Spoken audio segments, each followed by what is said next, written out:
उजाले उनकी यादों की।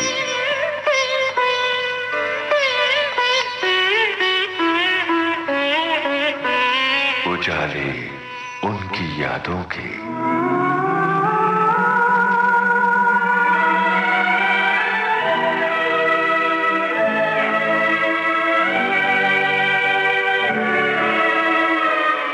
उजाले उनकी यादों के। आइए इस कार्यक्रम में आज आपको सुनवाते हैं अभिनेता दलीप ताहिल से रेणु चतुर्वेदी की बातचीत का दूसरा और अंतिम भाग। दोस्तों, आज कार्यक्रम में हमारे साथ हैं दिलीप ताहिल जी, और जिस तरह से इनकी यात्रा चल रही है बहुत मज़ेदार है। फिल्मों से ज़्यादा थिएटर की हमने अभी तक बात की, और हम शान से शुरू करते हैं आगे। शान फिल्म जैसे थी मल्टी स्टारर फिल्म, और बहुत सारे मतलब कहना चाहिए कि हीरो हीरोइन तो बहुत ज़्यादा थे ही, उसके संग संग विलेन भी बहुत सारे थे, और जितने और भी साइड में थे सब बड़े नामी गिरामी थे। तो उसकी शूटिंग का कोई वाकया या कुछ? मल्टी स्टार कास्ट में सबसे कठिन चीज जो होती है प्रोडक्शन कंपनी की, वो सबकी डेट्स कोऑर्डिनेट करना जी।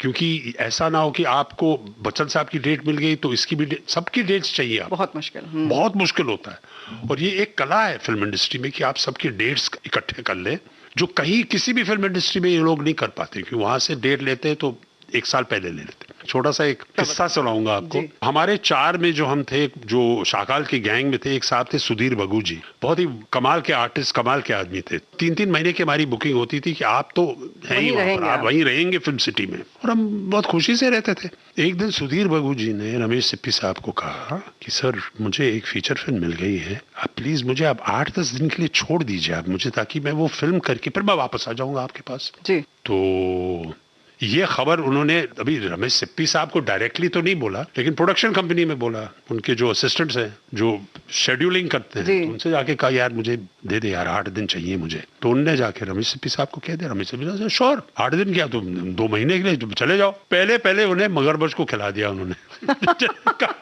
तुम्हारा डेट प्रॉब्लम है, कोई बात नहीं। अच्छा, हम चारों में से 2 तो मतलब मगरमच्छ के हवाले हो गए। पहले सुधीर जी को उन्होंने मगरमच्छ को खिला दिया। सुधीर जी ने कहा सर मुझे डेट नहीं चाहिए सर, मैं हूं यहाँ पर, मैं कौन सी फिल्म, मैं नहीं जा रहा हूँ। किसने कहा आपको कि मुझे जाना है, मुझे नहीं जाना है। उन्होंने कहा नहीं, अभी हो गया आप। तो फर्स्ट उसको बेचारे को खिला दिया। वो जो मेज घूमती है गोल, हाँ, वो और वो शाकाल कहते हैं और तुम्हारे बीच में ये हुआ, फिर वो बटन दबाता है और वो कुर्सी पलट के मतलब उसको मगरमच्छ के पानी में गिरा देते हैं। तो सारा मामला वो डेट्स का था जी। तो वो बेचारा तो हाथ जोड़ के बोल रहा था कि नहीं नहीं नहीं नहीं प्लीज मुझे डेट नहीं चाहिए, मैं हूँ यहाँ पर।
प्रीमियर हुआ शान का, बहुत बड़ा प्रीमियर विक्रांत पे, और मैं अपने पिताजी को ले गया, जिन्होंने पिक्चर देखी और मुझे बोला कि यही तुम्हारा एम्बिशन है, तुम यही करना चाहते हो, मतलब विलन के इलाके में तुम एक हेंचमैन बनना चाहते हो, यही तुम्हारा एम्बिशन, तुम्हारा यही है। तो मुझे झटका लगा कि मैंने सोचा, मैंने कहा भाई सही कह रहे हो। मेरे दोस्तों ने, अब मैं सिप्पी फिल्म्स के बारे में I am not saying from that point of view, मुझे बहुत मजा आया शान करते, लेकिन फिर मुझे मालूम पड़ा कि ये बिजनेस क्या है, कि आप किस दर्जे पे हैं, कहाँ पर स्क्रीन पे आपका मतलब आप कौन है स्क्रीन पे जी। तब मुझे मालूम पड़ा कि ये चॉइसेस जो मैंने शान की थी वो तो अच्छी थी, लेकिन अभी इसका कुछ करना पड़ेगा, मुझे आगे बढ़ना पड़ेगा। तो मेरे पिताजी ने मुझे कहा, वो मेरे दिमाग में इट रजिस्टर्ड विथ मी, तो उसके बाद मैंने कहा कि मैं ये हेंचमैन के रोल नहीं करूंगा, मैं कुछ करके दिखाऊंगा जहां मुझे अच्छे कैरेक्टर मिले। तो उसके लिए मैंने कम से कम 2 साल के लिए मैंने कुछ काम ही नहीं किया। अच्छा। कई ऑफर्स आए और एक ऑफर तो ऐसा आया जो मैंने इसी बेवकूफी में छोड़ दिया मैंने। वो मनमोहन देसाई साहब से आया था, जो मर्द के लिए। उनके जो असिस्टेंट आए मेरे पास, उन्होंने मुझे कहा मन जी आपसे मिलना चाहते हैं, फलाना ऐसा रोल है, आप आ जाइए। तो मैंने सोचा मनमोहन देसाई साहब ने मुझे बुलाया तो मुझे शान से जैसे रोल से ज्यादा क्यों देंगे? उन्होंने कुछ मेरा देखा ही नहीं है। कैसे देंगे मुझे शान से ज्यादा रोल? तो वही होगा। मनमोहन देसाई साहब के सामने आप ना तो नहीं बोल सकते, तो इससे अच्छा कि जाओ ही नहीं। अच्छा। तो मैं गया ही नहीं। और उसके लड़के ने मुझे बहुत साल बाद पूछे तो आया क्यों नहीं? तो मैंने कहा ये वजह थी, मैं नहीं आया। और वो रोल गया, वो मर्द का जो विलन था वो काफी अच्छा रोल था, तो वो मिस हो गया। कोई बात नहीं। उस टाइम पे मैं बिहार फिल्म्स में बहुत जाया करता था। रवि चोपड़ा जो अभी हमारे साथ नहीं है, मैं रवि के पास जाता था ऑफिस में। तो रवि ने मुझे अपने पिताजी से मिलाया, बीआर साहब से। और मैं उस टाइम पे भी मैं एक प्ले कर रहा था जो उन्होंने आके देखा। तो चोपड़ा साहब ने मुझे कहा कि मैं एक फिल्म बना रहा हूँ आवाम, उसमें मुझे स्ट्रॉन्ग एक्टर्स चाहिए जी। ये मेरा डिस्क्रिप्शन हमेशा रहा है, मुझे लोगों ने कहा मुझे स्ट्रॉन्ग कैरेक्टर्स चाहिए। तो उसके बाद जब मैं आवाम के, तो आवाम को शेल्व कर दिया था उन्होंने, जरूर पीछे हटा दिया आवाम को। और एक और पिक्चर बीआर चोपड़ा साहब ने मुझे बुलाया तवायफ के, कि तुम ऋषि कपूर के फ्रेंड हो, उसमें वो साइड हीरो का रोल था। तो मैंने कहा ठीक है। तो उस बीच में मैं गया बैंगलोर में अपना शो करने के लिए। जब वापस आया तो चोपड़ा साहब ने मुझे बुलाया और बिठाया, मुझे पूरा समझाया, बेटा ऐसा है कि इसमें तुम्हारा जो कैरेक्टर है ना, ये सेकंड है, और वैसे भी मुझे नहीं लगता कि ये सब के कैरेक्टर्स तुम्हें सूट होंगे। अच्छा। तो मैंने ये किसी और को दे दिया, लेकिन तुम अगले कमरे में जाओ, वहां कुकी की रीडिंग चल रही है। कुकी उनका लड़का रवि चोपड़ा, उनकी रीडिंग चल रही है। एक बहुत पावरफुल फिल्म बना रहे आज की आवाज। राज बब्बर भी हैं वहां पर, स्मिता पाटिल भी हैं वहां पर इस वक्त, और वो रीडिंग कर रहे हैं। तुम जाओ वहां पर, रवि तुम्हारा इंतजार कर रहा है। तो मैं गया वहां पर, और वहां पर बाकायदा मतलब फुल रीडिंग चल रही थी। जी जी जी। स्मिता पाटिल थी वहां पर, राज बब्बर थे, नाना पाटेकर, सब बैठे हुए थे वहां पर रीडिंग करती। रवि ने मुझे बुलाया और मुझे आज की आवाज के विलन का रोल दे दिया मुझे, जो मुझे बहुत अच्छा लगा, खूब मजा आया। और पिक्चर सुपर हिट हो गई जी। फिर मेरी माँ ने देखी पिक्चर, ये क्या कर रहे हो तुम, ये क्या कर रहे हो, कर क्या रहे हो तुम? वेरी वायलेंट विलन, सब कुछ आपको मालूम जी, भयंकर किस्म का। मैं बहुत खुश था, पिक्चर हिट हो गई। तो उसके बाद बुनियाद की जो बात की आपने, वहां से मुझे बुनियाद मिली। माँ ने जब कहा, मैं भी यही कहने वाली थी, और हमारे श्रोता भी जानना चाह रहे होंगे कि आप खुश थे, आपको बिल्कुल नहीं लग रहा था कि आपकी पर्सनैलिटी इतनी अच्छी है, चेहरे से भी आप अच्छे हैं, तो आप हीरो क्यों नहीं बनना चाह रहे थे? मैं एक्टर हूँ, मुझे हीरो हल्के लगते थे। मुझे लगता है हीरो करता क्या है, कुछ बहुत खास तो करते ही नहीं है। जितना भी ड्रामा होता था वो विलन का होता था। ये सपोर्टिंग कैरेक्टर जो तीन ही लोग हैं मेन जी फिल्म में, एक है हीरो, हीरोइन, और जो काउंटर फोर्स, जो ट्रायंगल, जो तिकोना ट्रायंगल है, वो वही है। भाई आप बताइए, मुझे रावण के बगैर रामायण बन सकती है क्या? दिलीप जी, ये नजरिया जो आप आज दिखा रहे हैं वो मुझे तो चौंका ही रहा है। मुझे लगता है हमारे बहुत सारे श्रोताओं को, 90% श्रोताओं को जरूर चौंका रहा होगा कि इस नजरिए से कभी किसी ने नहीं सोचा। हर इंसान यही सोचता है कि भाई हम हीरो बने और विलन तो बने ही ना किसी भी तरह से। मैं उनको विलन नहीं मानता, मैं उनको कहानी में ये स्ट्रॉन्ग कैरेक्टर्स हैं जो काउंटर फोकस जिसे बोलते हैं। क्या बात है। एंटागनिस्ट ना हो जी तो कहानी ही नहीं है आपके पास। आप कोई भी कहानी देख लीजिए दुनिया में जी, हीरो तब होता है जब विलन स्ट्रॉन्ग होता है। आप शोले देख लीजिए, आप रामायण देख लीजिए, एवरीवेयर। और मुझे उस टाइम पे मैं फिल्में देखता था तो मुझे हीरोज हमेशा थोड़ा सा हल्का फुल्का लगता था मुझे। मैंने कहा ये लोग हीरोज करते क्या, गाने गाते हैं, रोमांस करते हैं, ये करते वो करते, कुछ उसमें कुछ वो खास है नहीं। तो फॉर मी, जो चोपड़ा साहब ने भी मुझे कहा बहुत स्ट्रॉन्ग एक्टर्स, तो मुझे वही रोल दिया गया जहाँ ये स्ट्रॉन्ग एक्टर थे। जब रमेश जी के लिए मैं शक्ति कर रहा था जी, तो वहां से रमेश जी ने जब मुझे बुनियाद के लिए बुलाया, तब मुझे थोड़ा लगा कि इस किस्म के भी मतलब कैरेक्टर्स हैं जो मनोहर श्याम जोशी ने लिखा जी। बुनियाद तो वाज अमेजिंग। अभी इमेज की बात करें तो वहां से मतलब बहुत फर्क पड़ा मेरे करियर पे जी। एक तो ये था कि मेरी माँ देख के मुझे कॉम्प्लीमेंट दे रही थी, खुश हो गई, क्योंकि बुनियाद उनकी भी कहानी थी। सिंध से हम आए थे जी, हमने वो आए थे, मैं तो इंडिया में आगरा में ही पैदा हुआ था, लेकिन वो आए थे वहां सिंध से। तो ये उनकी कहानी थी। वो रोज मतलब बुनियाद रिलीजियसली वो देखती थी और रोती रही होंगी, और इतनी खुश होती थी कि तुम्हारा कैरेक्टर इतना बढ़िया लड़का है, भूषण, ये वो इधर भी संभाल रहा है, उधर भी संभाल रहा है, बीवी को भी संभाल रहा है। तो वो मतलब इट चेंज्ड पीपल्स पर्सपेक्टिव, मतलब लोगों को जिस नजरिए से मुझे लोग देखते जी। थे ना वो बदल गया। जी, तो इस तरह से मतलब आपकी माँ खुश होने लगी तो जाहिर है कि इंसान यही चाहता है कि मम्मी खुश रहे। मम्मी खुश हो जाए और मैं जो काम कर रहा हूँ वो देखें। जी। तो ये टेलीविजन पे भी आ रहा था उस जमाने, तब तक टेलीविजन आ गया था। अच्छा, बुनियाद में जो आपके डायलॉग्स की अदायगी जो थी वो बिल्कुल अलग तरीके की थी। मुझे माफ कीजिए, मैं कसम से कहता हूँ मुझे एक भी डायलॉग मुझे नहीं बुनियाद का याद है। याद नहीं है। लेकिन वो जो तरीका आपने अपनाया था उसमें, वो कैसे अपना लिया था आपने? वो स्क्रिप्ट ही में था, जो भी मनोज श्याम जोशी साहब ने जो लिखा था जी। और जो रमेश जी डायरेक्ट कर रहे थे वही किया हमने, जो जो पन्ने पे था वो किया हमने।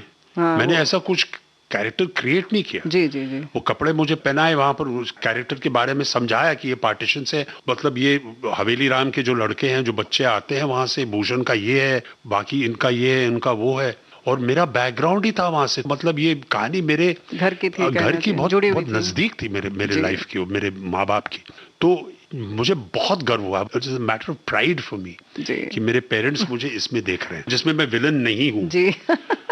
लेकिन बुनियाद के कैरेक्टर से मुझे, मेरा लोग कहते हैं लोग टाइपकास्ट होते हैं, अगर बुनियाद मेरी जिंदगी में नहीं होता जी तो मेरे ख्याल से मैं वो हार्ड कोर विलन के ही रोल मिलते मुझे, जी। जो आगे जाके मैं तंग आ जाता कि भैया ये बहुत कर चुका हूं मैं। बुनियाद से जो परिवर्तन हुआ हम्म। उससे मुझे कयामत से कयामत तक मिली। हाँ। और मैं आपको बताऊंगा कैसे मिली, क्योंकि एक दिन मुझे फोन आया नासिर साहब के ऑफिस से अच्छा। कि नासिर साहब आपसे मिलना चाहते हैं। तो उस जमाने में यही बोलते हैं, कोई सीनियर बुलाता कि यार मैंने कुछ गलती तो नहीं की, मैं नासिर साहब मुझसे क्यों मिलना चाहेंगे। अच्छा।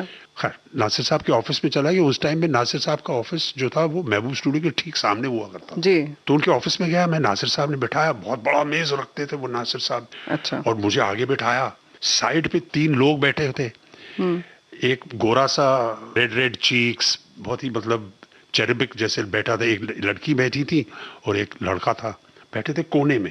नासिर साहब ने मुझे नरेशन शुरू कर दी, अच्छा। कयामत से कयामत तक की। तो जब प्रोलॉग तक पहुंचे तो मैंने कहा सर मैं ये रोल कर रहा हूँ। प्रोलॉग में जब मैं उसको उड़ा देता हूँ, मतलब वो 12 बॉर के साथ वो आता है जी। उसकी शादी में, तो मैंने कहा सर मैं ये रोल कर रहा हूँ। तो उन्होंने कहा भैया सुन तो लो, अच्छा। आगे तो सुन लो। मैंने कहा सर इतना अच्छा प्रोलॉग लिखा आपने, इतना सॉलिड प्रोलॉग है, इससे ज्यादा क्या सुनने की मुझे आवश्यकता क्या है, मैं करूंगा ये।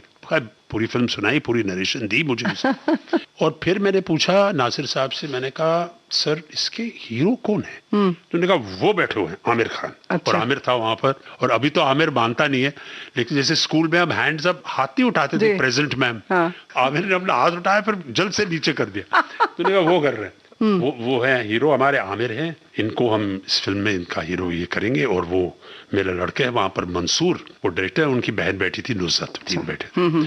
अच्छा कयामत से कयामत तक की शूटिंग शुरू हो गई, फिल्म बन रही थी। तो एक दिन मैंने हिम्मत मतलब रख के मैंने नासिर साहब से पूछ भी लिया। एक दिन शाम को हम बैठे थे शूटिंग, मैंने कहा नासिर साहब इस पूरी इंडस्ट्री में आपने मुझे कहाँ से ढूंढा, how did you think of me, मतलब इतनी बड़ी इंडस्ट्री है। उसने कहा देखो मैंने तुम्हें बुनियाद में देखा था, क्या बात है। और मुझे वैसा ही कैरेक्टर चाहिए था जो स्ट्रांग भी हो लेकिन इमोशनल भी हो। अंग्रेजी में एक शब्द है वनरेबिलिटी, जिसमें वो नाजुक किस्म की थी कि ये आदमी मतलब इतना कड़क नहीं है, परिवार वाला है, परिवार एक वाला पिता है, का भी लेकिन दिल है। इमोशनली भी है, लेकिन उसमें ताकत भी है। उस किस्म का कैरेक्टर चाहिए था मुझे इस रोल में। तो मैंने आपको वहां देखा था, और उन्होंने मुझे ये भी कहा कि क्या? असल में ये पिक्चर कयामत से कयामत तक ये नासिर साहब खुद डायरेक्ट करने वाले थे। अच्छा। जिसमें उन्होंने सिलेक्ट किया था, शमी कपूर साहब होने वाले थे और संजीव कुमार साहब होने वाले थे जो ओह। बाप के रोल में। फिर नासिर साहब की मतलब तबीयत थोड़ी नासाज हो गई, वो डॉक्टरों ने कहा कि आप आराम कीजिए, डायरेक्टिंग मत कीजिए आप। जी तो फिर उन्होंने ये कहानी अपने लड़के को सुनाई, मंसूर को पसंद आई। जी। लेकिन मंसूर ने कहा मैं एक शर्त पे करूंगा कि अभी मैं संजीव कुमार साहब और शमी कपूर साहब इतने सीनियर, उनको कैसे डायरेक्ट करूंगा मैं? जी। मेरी पहली फिल्म है, मैं न्यू कमर। उन्होंने कहा ठीक है हम रिकास्ट करते हैं। अच्छा। फिर नासिर साहब ने मुझे कहा कि हम कम से कम 6 बड़े कैरेक्टर आर्टिस्ट के पास गए। सब ने कहा कि हम बाप का रोल कैसे करेंगे, और वो मुझसे सीनियर थे। मैं समझ मैं गई। था 33 साल का। जी। मैं अब ये तारीफ नहीं करना चाहता, लेकिन जब नरेशन दी मुझे नासिर साहब ने, तो मेरे कभी एक सेकंड के लिए भी मेरे दिमाग में ये नहीं आया कि ये मैं बाप का रोल है। इतना तगड़ा रोल था। जी। तो मेरा अंकल का भी रोल होता तो मैं कर लेता, मैं किसी का भी, मेरा ध्यान ही नहीं था उसमें कि विलन का रोल है, इसका रोल है। हमेशा मेरा चॉइस होता है, मैं ये देखता हूँ कि जो मैं हाँ बोल रहा हूँ, जो मैं कर रहा हूँ, अगर ये रोल फिल्म में नहीं है तो ये फिल्म नहीं बन सकती, नहीं बन सकती। ये कहानी नहीं बता सकते आप अगर ये कैरेक्टर ना हो। एक मजबूत पाया है वो। हाँ, ये मजबूत मतलब vital cog in the wheel, as you say, जी, अगर जी। ये नहीं हो तो पूरी गाड़ी गिर जाएगी, बिल्कुल मतलब समझ। फिल्म ही नहीं होगी, कहानी जी, नहीं जी। बता पाएंगे आप। मैं उस हिसाब से सुनता हूँ। और कयामत से कयामत में तो सवाल ही नहीं उठता है, प्रोलॉग इतना बढ़िया था। तो and he told me this, he said लोगों ने इसी वजह से रिफ्यूज किया कि हम इस उम्र में बाप का रोल कैसे करेंगे। चलिए कयामत से कयामत फिल्म का हम गीत सुनते हैं और आगे फिर बढ़ेंगे। अभी कयामत से कयामत कहा तो पापा कहते हैं, बिकॉज और भी बहुत बहुत बहुत खूबसूरत, लेकिन यहाँ तो पापा कहते ही, लेकिन अब पापा कहते ही कहीं बनता है, मतलब बिल्कुल बनता है।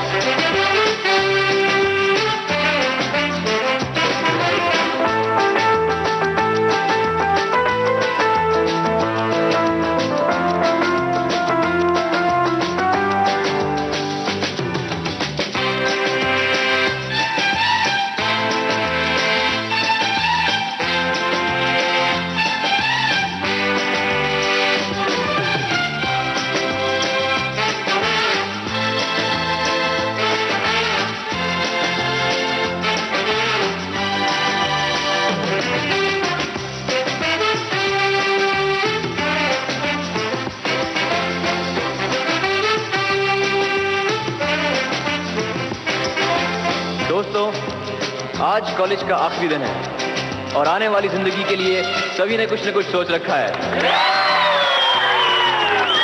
लेकिन मैंने अपने लिए कुछ नहीं सोचा है। No really, I mean it. और आज मुझे बार बार एक ही ख्याल आ रहा है। पापा कहते हैं बड़ा नाम करेगा, बेटा हमारा ऐसा काम करेगा, मगर ये तो कोई न जाने कि मेरी मंजिल है कहाँ। पापा कहते हैं बड़ा नाम करेगा, बेटा हमारा ऐसा काम करेगा, मगर ये तो कोई न जाने कि मेरी मंजिल है कहाँ। पापा कहते हैं बड़ा नाम करेगा।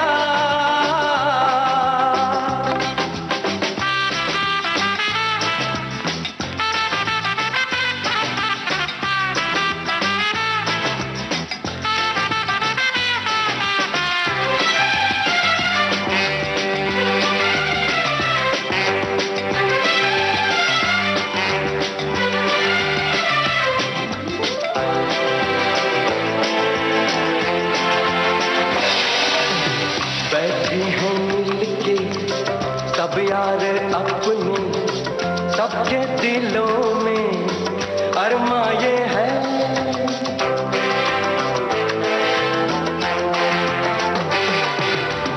बैठे हैं मिलके सब यार अपने, सबके दिलों में अरमा ये है। वो जिंदगी में कल क्या बनेगा, हर एक नजर का सपना ये है। कोई इंजीनियर का काम करेगा, बिजनेस में कोई अपना नाम करेगा, मगर ये तो कोई न जाने कि मेरी मंजिल है कहाँ। पापा कहते हैं बड़ा नाम करेगा।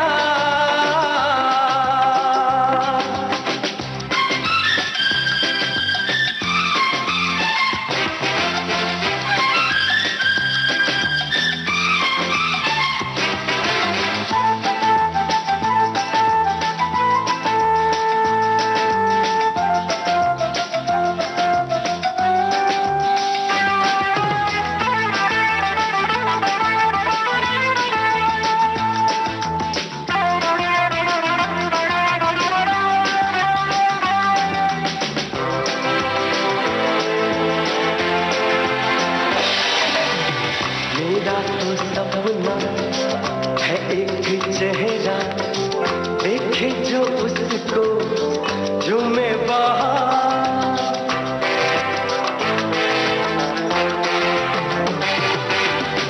मेरा तो सपना है एक चेहरा, देखे जो उसको झूमे बाहर, गालों में खिलती कलियों का मौसम, आंखों में जादू, होठों में प्यार, बंदा ये खूबसूरत काम करेगा, दिल की दुनिया में अपना नाम करेगा।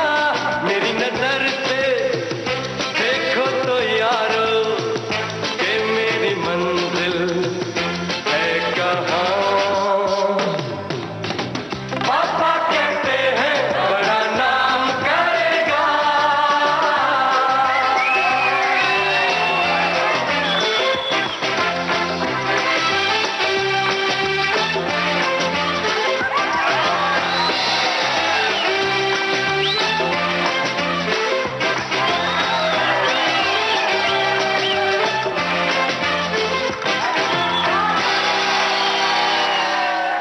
तो इस तरह से बुनियाद की वजह से हाँ जी। आपका थोड़ा सा जो है रुख बदला, इस तरफ आए आप, पारिवारिक चीजें और माँ को जो पसंद आया वो आपने किया।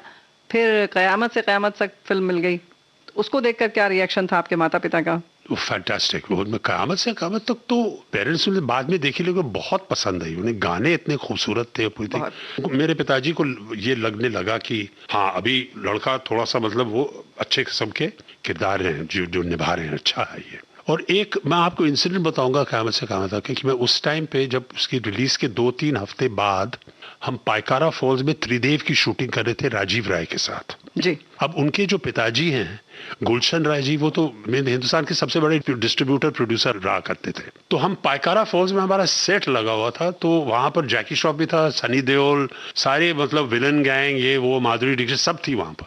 और गुलशन राय जी अपने लड़के को मिलने आए, देखने आए शूटिंग, मतलब देखने मतलब क्या हो रहा है यहाँ पर। तो राजीव उनके साथ मिलने गया, बैठा था उनके साथ, और मैंने देखा कि गुलशन राय जी मेरी तरफ इशारा कर रहे हैं। जी।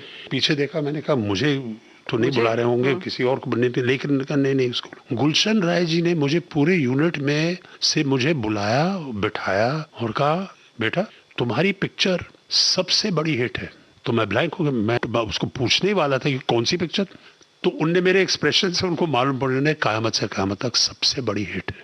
क्या बात है। ये 2 हफ्ते 3 हफ्ते की रिलीज के बाद उनको मालूम था, क्योंकि वो डिस्ट्रीब्यूटर थे जी। तो उनको ये हवा मालूम हो गई है कि ये पिक्चर क्या करने वाली है। ये हमारे समझ की बात नहीं। बिल्कुल मार्केट वो समझ तो रहे थे। ये मेरे लिए बहुत बड़ी बात थी कि गुलशन राय जी ने मुझे बुला के बोला कि ये तुम्हारी पिक्चर सबसे बड़ी हिट है। मैं कभी नहीं भूलूंगा उनके शब्द क्या थे। क्या बात है। और आपका जो कैरेक्टर था उससे कम से कम उन्होंने character ये था- कहा कि आपकी फिल्म, आपकी फिल्म बोला उसने, मुझे कहता आपकी फिल्म सुपर हिट है, ये उनके शब्द थे। नहीं तो अगर आपका स्ट्रॉन्ग कैरेक्टर नहीं होता तो क्यों तो कुछ कहते नहीं हैं? होता। उस समय कौन पूछता कि तुम बाप का रोल कर रहे हो या अंकल का जी। रोल कर रहे हो, फिर तो आपकी फिल्म हो गई। वहीं से मेरा मतलब मेन स्ट्रीम इंडस्ट्री में अगर पूछा जाए तो दैट वाज द एंट्री थी।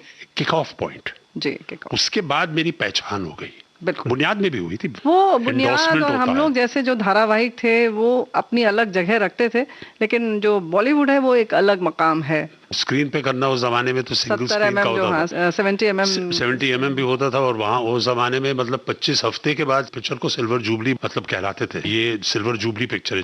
पर उस जमाने में 350, 250, 300 प्रिंट होते थे। प्रिंट होते थे इस समय सारे। अगर बच्चन साहब की पिक्चर थी तो 350 प्रिंट निकलते, जी केवल उनके लिए। बाकी मतलब के 200, 250 प्रिंट ऐसे हुआ। अब तो एक साथ रिलीज हो जाती अब तो है तो हजारें कमा print लेती हैं। हाँ। जी तो ये हुई बात उसकी। लेकिन डेट्स की बात आप एक और जो बॉलीवुड का एक कल्चर है अपना, हर चीज का एक तरीका होता है एक काम दौर का। था, डेट्स का जिक्र किया था आपने। हाँ, हाँ। अखबार में पढ़ा मैंने, मतलब वो मैगजीन में, कि राज कपूर साहब ने अपने भाई शशि कपूर को कहा कि तुम, ये मुझे सुनने में आया और काफी पढ़ा उसके बारे में, हाँ, हाँ। कि उनको सत्यम शिवम सुंदरम की डेट्स चाहिए थी शशि कपूर साहब से, अपने जी, हाँ। अपने भाई से। जी शशि कपूर जी ने कहा कि मैं संडे को तो मैं कभी काम नहीं करता हूँ, किसी के लिए भी मैं संडे को काम नहीं करूंगा, जी। वो मेरा फैमिली का टाइम है। तो उन्होंने राज कपूर को टाल दिया, राज कपूर साहब को, जी अपने भाई को टाल दिया, कह दिया मना कि कर मैं दिया। आपको ये डेट नहीं दे सकता हूँ, कि मेरी कमिटमेंट्स बाकी हर सब जगह है और मैं हर प्रोड्यूसर की मुझे इज्जत करनी है, मैं आपकी को डेट। तो उस टाइम पे सुनने में आया कि राज कपूर साहब ने उन्होंने कहा कि तुम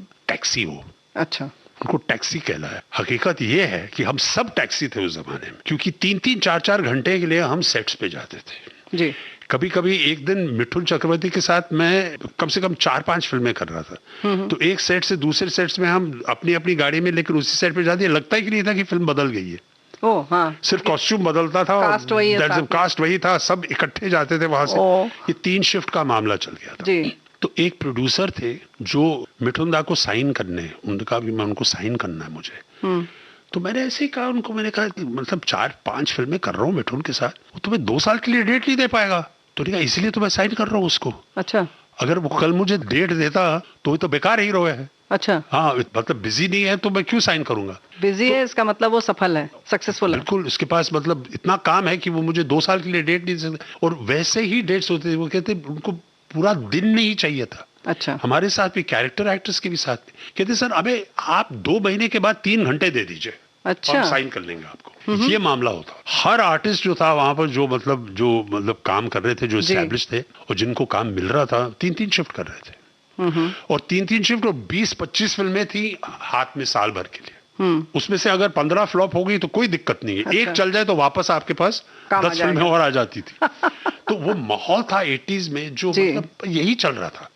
मैं उस जमाने को रूलेक बोलता हूँ। अच्छा। और अगर आपका नंबर लग गया तो बहुत अच्छी फिल्में बनी 80s में, ऐसी बात नहीं बहुत है। अच्छी फिल्म, हाँ। बहुत बढ़िया फिल्में बनी, कयामत से कयामत तक 80s में आई। बहुत सी फिल्में आई जो सुपर हिट थी, लेकिन सिस्टम ये था जी 3-3 शिफ्ट का। तो आपको क्या लगता है कि 3 शिफ्ट करना ठीक था बहुत या? खराब है। देखिए ये जो भी है, मैं गुजर चुका हूँ उस सिस्टम से जी। लेकिन मैं आपको जी एक बात बताऊंगा कि ऐसे फिल्में नहीं बनती हैं।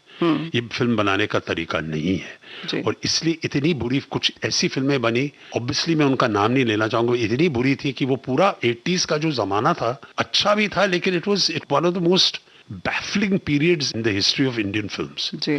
आप ऐसे फिल्म बना ही नहीं सकते, ऐसे हो ही नहीं सकता है कि आप 3-3 घंटे बना के ऐसे कैसे बन सकती है। ना तो परफॉर्मेंस हो सकती है, ना तो आर्टिस्ट खुश थे, ना तो डायरेक्टर खुश था।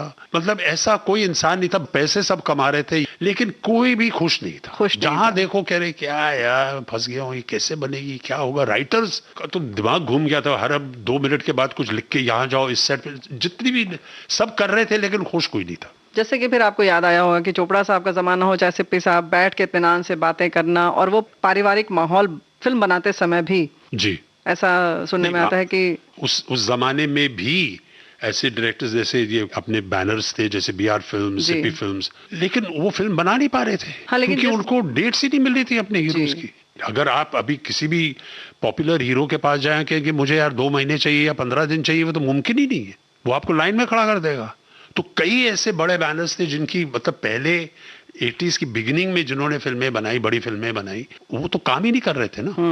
उन्होंने सोचा कि इस माहौल में शांत बैठा जाए तो बेहतर है। तो कई लोग शांत रहे, मल्टी स्टार कास्ट भी वहां से शुरू हुई। आपकी अगर फिल्मों की बात करें तो अब आपको कौन सी फिल्म याद आती है? मुझे बहुत सी फिल्में याद आती हैं। अपनी इश्क है, कयामत से कयामत तक, बाजीगर, हमेरा ही प्यार के, कहो ना प्यार है जो किया मैंने ऋतिक के साथ, वो है। त्रिकाल जो की मैंने श्याम बेनेगल के साथ। अभी जो रिसेंटली मेरी फिल्म आई तुलसीदास जूनियर, मेरी एक फिल्म रिलीज हुई है HIT हिट राजकुमार राव के साथ। मैं मतलब लकी हूँ कि मेरे करियर में मुझे कुछ ऐसी फिल्में मिली हैं जिसकी वजह से मैं आज भी काम कर रहा हूँ। तो मैं बहुत बहुत अपने ऑडियंस को, जिन्होंने मुझे प्यार और मोहब्बत दिया, मैं बहुत बहुत शुक्रिया कहना चाहूँगा। दिलीप जी, आपने बहुत सारी फिल्में की, सूची तो बहुत लंबी है। और अभी हमने जैसे कि आपकी अपनी पसंदीदा फिल्मों की बात की या जैसे नामों की बात की, तो आपने 2-3 नाम जो लिए, जैसे बाजीगर, इश्क, कहो ना प्यार है। तो कहो ना प्यार है कि जब बात चलती है तो इसका एक सुपरहिट गीत सुन लेते हैं।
तुमसे प्यार है।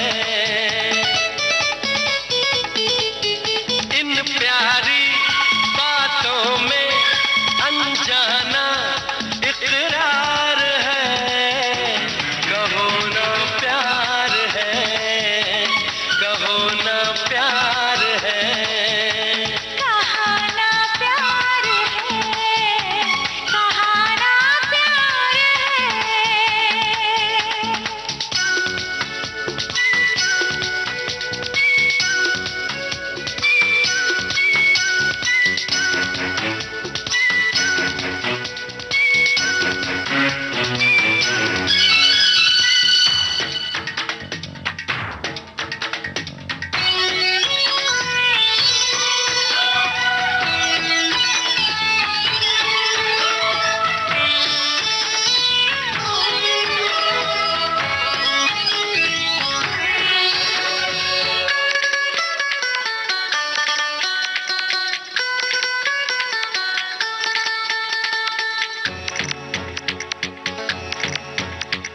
प्यार जहां में होता नहीं, फिर बोलो क्या होता।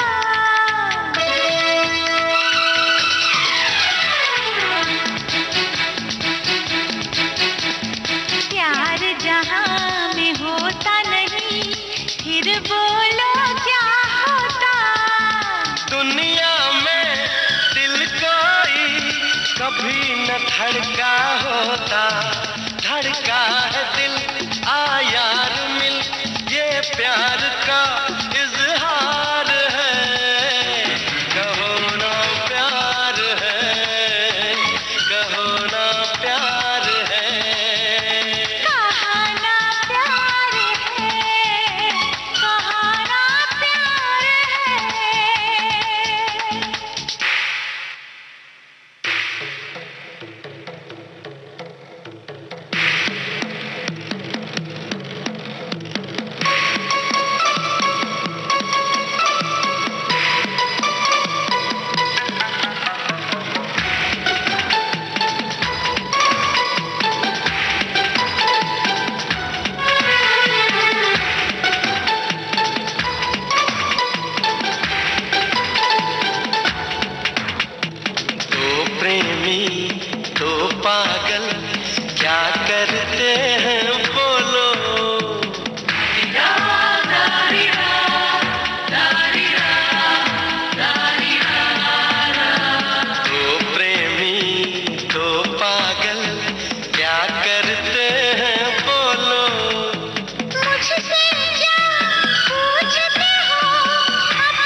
तुमसे प्यार है।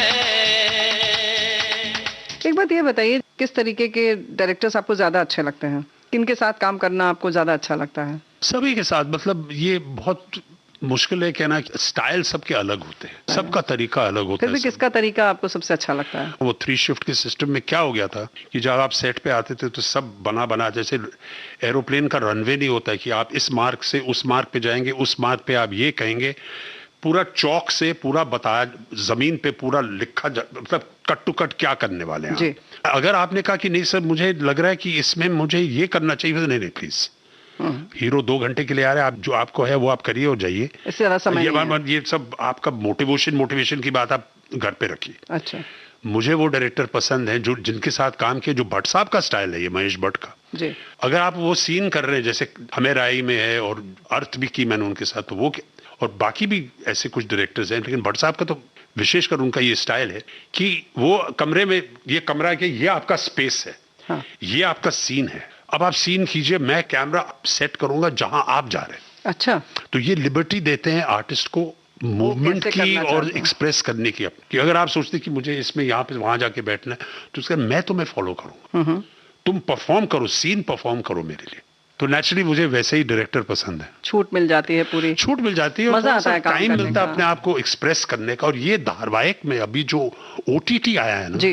इसमें ये बड़ा फायदा है, क्योंकि आपके कैरेक्टर को 10 एपिसोड में, आपकी कहानी जो है, आपके कैरेक्टर जो है, आपको 10 एपिसोड का समय मिलता है कैरेक्टराइजेशन के लिए। भागम भाग नहीं है। भागम भाग, जैसे फीचर जी। फिल्म में 2.5 घंटे मुश्किल। में 45 मिनट तो गाने में जाएंगे, जी। फिर हीरो को एस्टैब्लिश करेंगे, फिर हीरोइन को एस्टैब्लिश करेंगे, जब तक आप कैरेक्टर एक्टर के पास आए, मतलब मेन जो आपकी कहानी है, जी। आधा घंटा आपके पास। बस।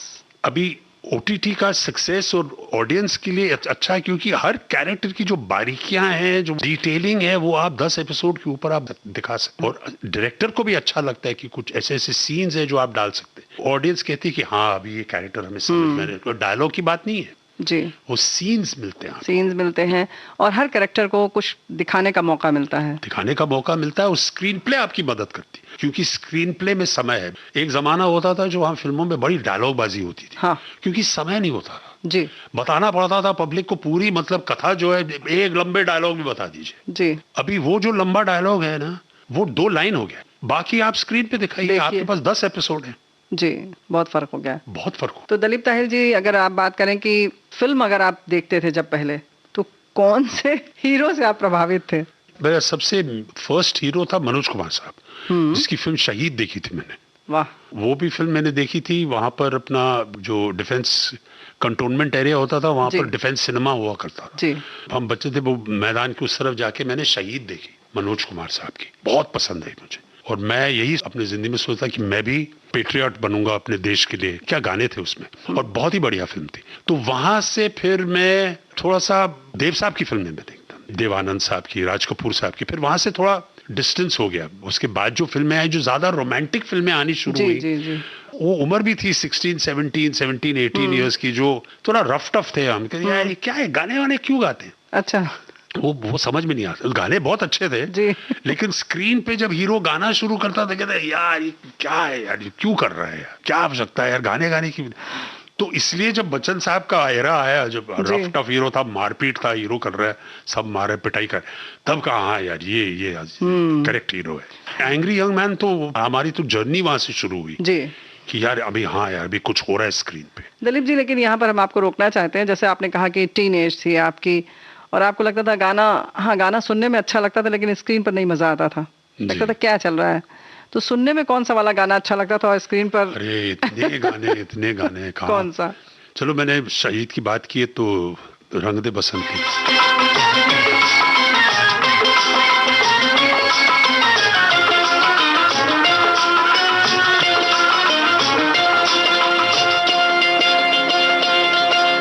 रंग दे बसंती चोला, मेरा रंग दे, ओ मेरा रंग दे बसंती चोला, ओए रंग दे बसंती चोला, माए रंग दे बसंती चोला, ओ मेरा रंग दे बसंती चोला, मेरा रंग दे, ओ मेरा रंग दे बसंती चोला, ओए रंग दे बसंती चोला,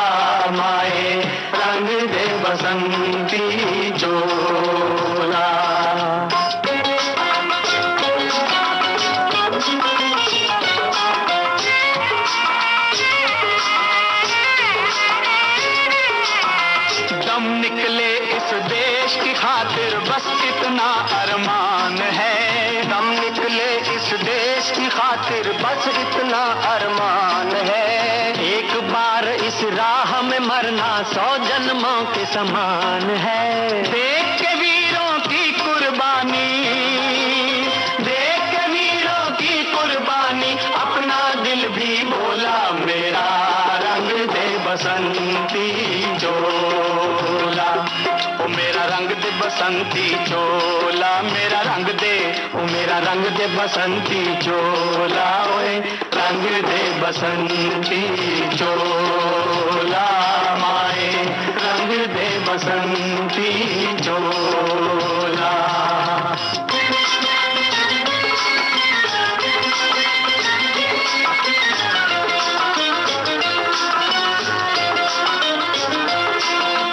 जिस चोले को पहन शिवाजी खेले अपनी जान पे, जिस चोले को पहन शिवाजी खेले अपनी जान पे, जिसे पहन झांसी की रानी मिट गई अपनी आन पे, आज उसी को पहन के निकला, पहन के निकला, आज उसी को पहन के निकला हम मस्तों का टोला, मेरा रंग दे बसंती चोला, ओ मेरा रंग दे बसंती चोला, मेरा रंग दे, ओ मेरा रंग दे बसंती चोला, ओए रंग दे बसंती चोला, माए रंग दे बसंती चोला, ओ मेरा रंग दे बसंती चोला, मेरा रंग दे, ओ मेरा रंग दे बसंती चोला, ओए रंग दे बसंती चोला,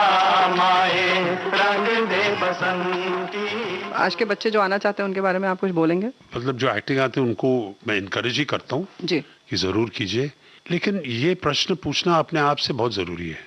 ये नहीं कि आप मैं एक्टर बनना चाहता हूँ, वजह क्या है, आप क्यों एक्टर बनना चाहते हैं? आपको स्टार बनना है, आपको बहुत सा पैसा कमाना है और सब अच्छे लोगों से मिलना, अच्छी बात है, अच्छा एम्बिशन है जी। लेकिन ये स्टार बनने में पहले आपको एक्टर बनना बहुत जरूरी है जी। स्टारडम एक ऐसी चीज है जो आपको शायद मिल सकती है या नहीं मिल सकती।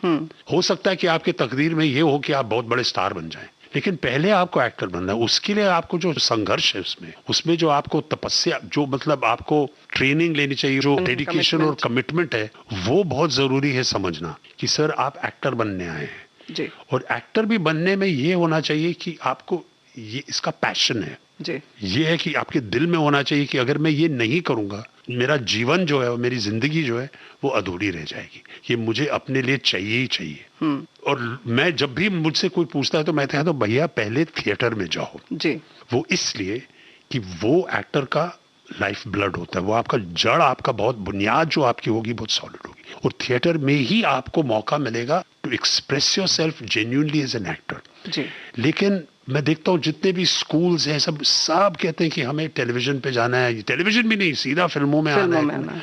और मैं समझता हूँ कि लोगों को क्यों चाहिए, क्योंकि उनको वही चाहिए। हाँ, लेकिन लोग पहचाने और जब उनका नहीं होता है, और बहुत लोगों का नहीं होता। अमरीश पुरी साहब ने एक बहुत बढ़िया बात की थी मुझसे, उन्होंने कहा दिलीप एक्टर वो सक्सेसफुल होते हैं, फिल्में उनके पास आती हैं, वो फिल्मों के पास नहीं जाते। और अमरीश जी ने इतना थिएटर किया था, 45 साल की उम्र में उनका फिल्म करियर शुरू हुआ जी। और उन्होंने एक बार मुझे ये सेट पे कहा था, इसे आप देखेंगे जितने एक्टर लंबे रहते हैं ना, फिल्में उनके पास आई हैं, वो फिल्मों के पास नहीं गए। कमाल की बात है, उसके बारे में सोचा मैंने, मतलब कितनी सही बात की है अमरीश जी ने। ये बात तो उनका कहना था। एक बार और इत्तेफाक से मैंने भी इंटरव्यू लिया था, उन्होंने कहा कि मैं जब तक चाहूंगा मुझे इंडस्ट्री नहीं निकाल सकती। क्या बात? ये मेरी अपनी एक्टिंग का दावा है। बिल्कुल है। और थिएटर में हम तो अमरीश पुरी साहब के तो फैंस थे, क्या प्लेस किए थे। मैं तुम्हें कह रहा हूँ 45 साल की उम्र में, और कह भी थे उनको फिल्मों में बुलाया गया, शशि कपूर साहब ने उनको फिल्मों में बुलाया बाकायदा, उसके बाद शामिल, तब तक उनका पूरा करियर बन गया था उनका जी। उनको पेंशन भी मिलती थी अपने, वो लाइफ इंश्योरेंस में मेरे ख्याल से काम करते थे, और उनको दिखाते थे मुझे पेंशन का चेक, और मतलब उस टाइम तो लाखों में कमा रहे थे, लेकिन वो उसका इज्जत रखते थे अपने पेंशन का चेक, उनको पेंशन मिलती थी बाकायदा। तो यानी कि सबसे पहले एक्टिंग सीखे, जिस भी फील्ड में जाना है उसके लिए पहले ये होना चाहिए, और पैशन फिर वाली बात है कि खुद से सवाल करें कि क्यों आना चाहते हैं। प्रयास कीजिए, आप सीखिए और थिएटर में जाइए। दिलीप जी, एक बात ये बताइए, वो जो रोमांटिक सॉन्ग्स आपको स्क्रीन पर कम अच्छे लगते थे और उसके सिर्फ आवाज सुनना पसंद आती थी, उसमें कौन सा याद आएगा आपको? देवानंद साहब का आपने नाम लिया, देव साहब के इतने गाने थे, CID, जूल थीफ के हैं, अरे हाँ गाइड के हैं, वहाँ कौन है तेरा, वहाँ कौन है तेरा मुसाफिर, जाएगा कहाँ, दम ले ले घड़ी भर, ये छैया पाएगा कहाँ।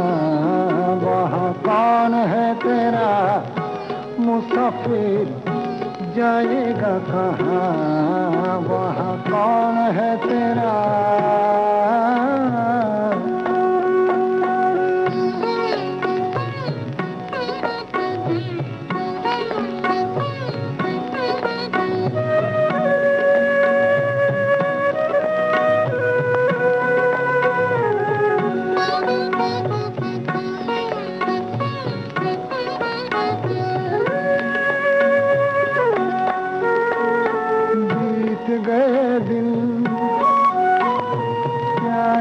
पलछिन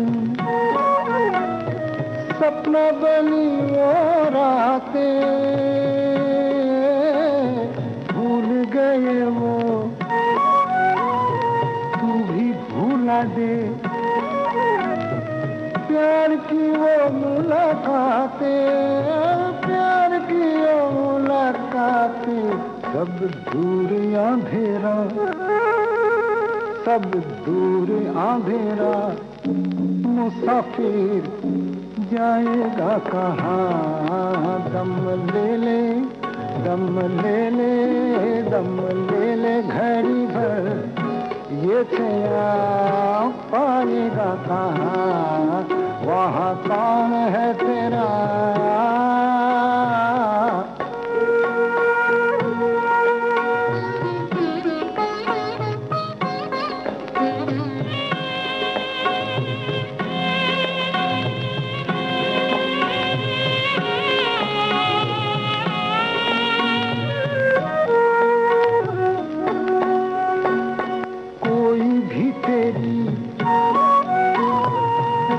ना देखे मैल बिछाए ना कोई, दर्द से तेरे कोई ना तड़पा, आँख किसी की ना रोई, आँख किसी की ना रोई, कहे किसको तू मेरा, कहे किसको तू मेरा, मुसाफिर जाएगा कहाँ, दम ले ले घड़ी भर, ये छैया पाएगा कहाँ, वहाँ कौन है तेरा।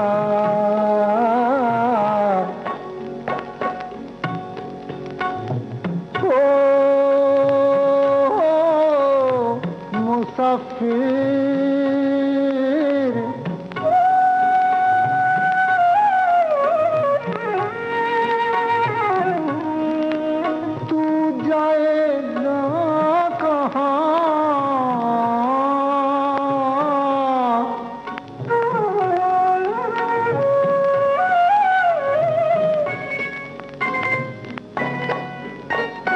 कहते हैं ज्ञानी दुनिया है फानी, पानी पर लिखी लिखाई है, सबकी देखी है, सबकी जानी, हाथ किसी के न आई, हाथ किसी के न आई, कुछ तेरा ना मेरा, कुछ तेरा ना मेरा, मुसाफिर जाएगा कहाँ, दम ले ले, दम ले ले, दम ले ले घड़ी भर, ये छैया पाएगा कहाँ, वहाँ कौन है तेरा।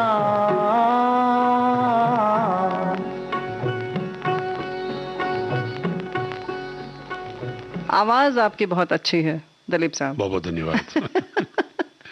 इसके लिए थोड़ा सा मतलब मेरे ख्याल से मैं शुक्रिया अपने पिताजी और अपने माँ को कहना चाहूँ। थोड़ा सा इनहेरिटेड भी है, थोड़ा मेरे ख्याल से वो मिला है, उनसे देन मिली है उनसे। और उसके अलावा मैं रियाज भी करता हूँ, मैं प्रैक्टिस करता हूँ अपनी आवाज़ को। बहुत ज़रूरी बात है एक्टरों को, ये हमारा एक सबसे महत्वपूर्ण टूल है जी। ये हमारे जो एक्टर का किट होता है जी। आवाज़ बहुत ज़रूरी है। सो आवाज़ को डेवलप करना, आवाज़ को रियाज करना, आवाज़ को इज्जत देना। You have to rest your voice.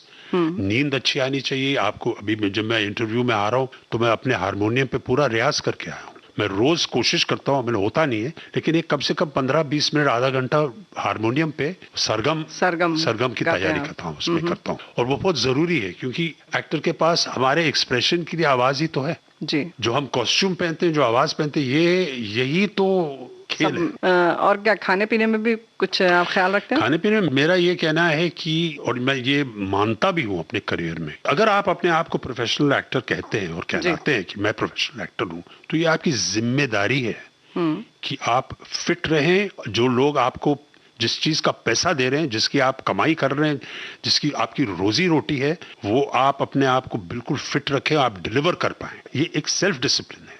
खाने में, एक्सरसाइज करने में बहुत जरूरी है, बहुत महत्वपूर्ण है कि आप अपने शरीर, अपने तन और मन को एक सुर में लाएं। It is your duty as an actor to be able to remain productive. बिल्कुल। और उसमें कोई शॉर्टकट्स नहीं है जी। मेहनत करनी पड़ती है। अब तक तो मुझे मालूम पड़ गया कि मुझे क्या सूट करता है, मुझे क्या नहीं सूट करता है। वो जो 80s में था, 70s में था, पैसा आना शुरू किया तो कितनी खराब आदतें आ गई, तो उसका भी मुझे ज़हन है। अभी मैं सिगरेट भी छोड़ दी है मैंने, 20 साल हो गए मुझे, क्योंकि वो आवाज पे असर होता है। बाकी भी एक दो ऐसी आदतें हैं जिनको कम कर दिया है मैंने जी। इतने सालों के बाद मालूम पड़ता है कि ये खाना आपके लिए ठीक नहीं है, ये मत खाओ, इसका कम करो। ये जो नॉर्मल चीजें जो लोग हमें बताते आए हैं, मिडिल में जब थिएटर के बाद आए, फिल्मों में आए, पैसे आने लगते हैं, घर आता है, ये आता है, गाड़ियां आ जाती है, तो आदतें खराब हो जाती है जी। तो उनको कंट्रोल करना बहुत जरूरी है। तो क्या मिस करते हैं, क्या लगता है कि अरे ये इस समय नहीं करते तो ये मैं खा सकता था या ये मैं कर सकता था? खाने के मामले में जैसे मैंने कहा, मैं बॉडी में कुछ भी आ जाए मैं खा लेता हूँ, उसमें कोई दिक्कत नहीं है। लेकिन ऐसी चीजें हैं जैसे चीनी है, शक्कर, वो मैं कम करता हूँ। दूध मैं पीता ही नहीं हूँ दूध, क्योंकि वो मेरा ये सोच है कि आपके माँ के दूध के बाद इंसान को दूध की जरूरत नहीं होती जी। बाकी वो अलग चीज है। दूध, मैदा, ऐसी चीजें कुछ हैं। और ज्यादा मीठा भी, मतलब जो नॉर्मल सबको मालूम है क्या नहीं करना है, थोड़ा सा ख्याल रखते हैं। नहीं, मालूम सबको है कि क्या नहीं करना है और क्या नहीं खाना है। केवल ये है कि आप अपने आप को डिसिप्लिन दें। जी। नहीं, लेकिन कभी कभी ऐसा होता है कि कोई कोई खाना कमजोरी होती है कि अरे आम का सीजन और आम ना खाएं तो कैसे होगा। ये मैं अपने आप को बहुत प्रिविलेज समझता हूँ। मुझे खाने के मामले में कोई कमजोरी नहीं है कि मुझे आज ये खाना ही है, किसी भी खाने के लिए। मैं कोई भी आप मुझे कहिए कि ये मत खाइए, आप अब इसे छोड़ दीजिए, से मैं छोड़ दूंगा। अच्छा। मुझे कोई खाने का शौक नहीं है जो मैं नहीं छोड़ सकता हूँ। असल में मेरी जिंदगी में ऐसी कोई चीज नहीं है जिसे मैं नहीं छोड़ सकता हूँ, मतलब खाने और पीने के मामले में। क्या बात है, बहुत अगर जरूरत पड़े तो मुझे कल कहिए कि साहब ये आप छोड़ दीजिए, मैं छोड़ दूंगा। बहुत बड़ी बात है, बहुत बड़ी बात है। लेकिन बाकी आपने जैसे कहा कि शुरू में कि स्पोर्ट्स आपको सब बहुत पसंद है, तो सबसे ज्यादा स्पोर्ट्स में क्या पसंद है आपको? सब स्पोर्ट्स खेले मैंने, सब खेले। फुटबॉल का बहुत शौक था मुझे, फुटबॉल, स्विमिंग, क्रिकेट तो खेलते ही थे हम। क्रिकेट का भी था, बॉम्बे में आके क्रिकेट ज्यादा हुआ जी, पर हॉकी, फुटबॉल, स्विमिंग ये हम करते आए। तो अब इन सब शौक के लिए कितना समय निकाल पाते हैं? अभी निकालता हूँ। मेरा एक्सरसाइज का रूटीन योगा और स्विमिंग हो गया है।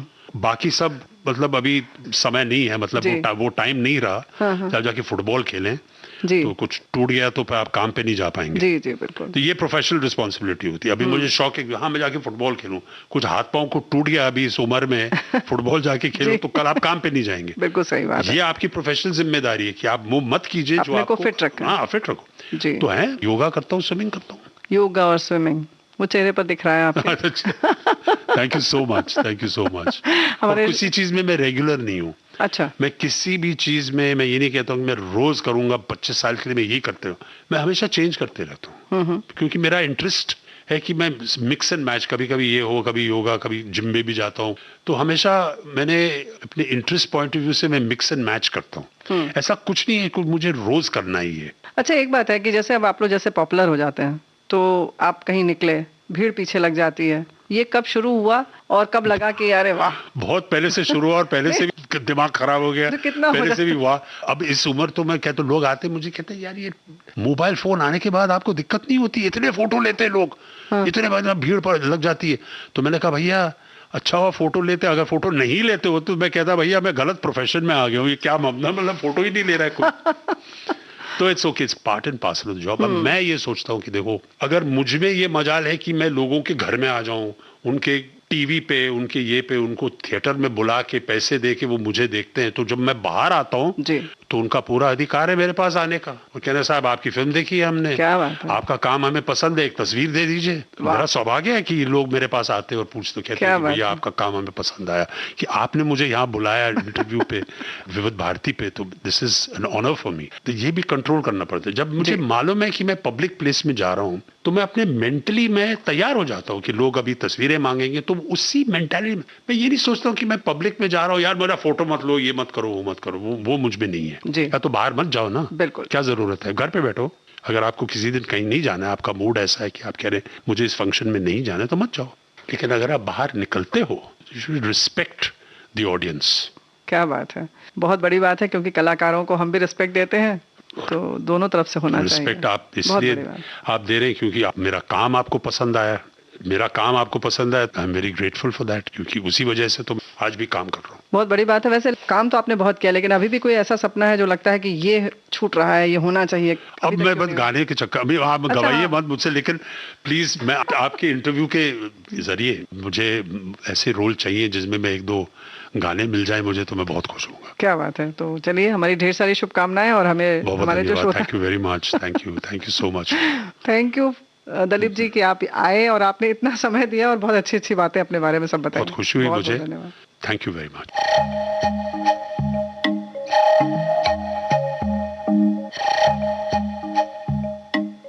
सुप्रसिद्ध अभिनेता दलीप ताहिल से रेणु चतुर्वेदी की बातचीत का दूसरा और अंतिम भाग आपने सुना। रिकॉर्डिंग इंजीनियर विनायक तडवड़कर, प्रस्तुति सहायक आकांक्षा सिंह। विविध भारती की ओर से इस कार्यक्रम के प्रस्तुतकर्ता जुबैर खान। उजाले उनकी यादों की,